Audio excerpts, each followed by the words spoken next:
Going back 5 years, my wife was a teacher at Maryland schools, and the Beatitudes has an outreach program and a relationship with Maryland. And we initially started attending Beatitudes because we were seeking a place, a Christian fellowship, where we could have my son, who at the time was 1, baptized. And my wife is Catholic and I not, so finding a church that welcomes us. And the Beatitudes was a welcoming place. And at the time, the church had an interim pastor, and they really welcomed us to have our child baptized here.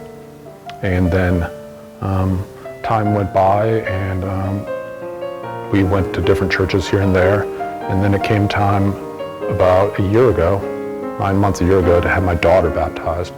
And I recall going back to when my son was baptized, one of the sermons that a guest pastor was preaching, and he was a Vietnam veteran, and he spoke about his experience with war and combat, and it kind of woke me up a bit, or was refreshing because I was a veteran myself and thinking a lot of about the consequences of combat. And my son was obviously being baptized at the time, and what kind of world I want him to be raised in. And I just thought it was like, when I was in that sermon, I felt like this is a different kind of environment. Other churches, are praying for the president and for his guidance, and sending care packages to the troops, and God bless America. And I'm not saying that that's not right, but the Beatitudes provided a fresh perspective and something that rang with me that was more true to who I was and where I was in my journey in life.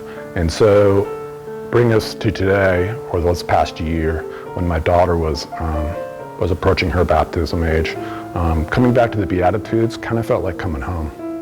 And that's what we did. And so we had our daughter baptized here with Pastor Tony, and it was great. And it's a great fellowship here, and we've been attending ever since.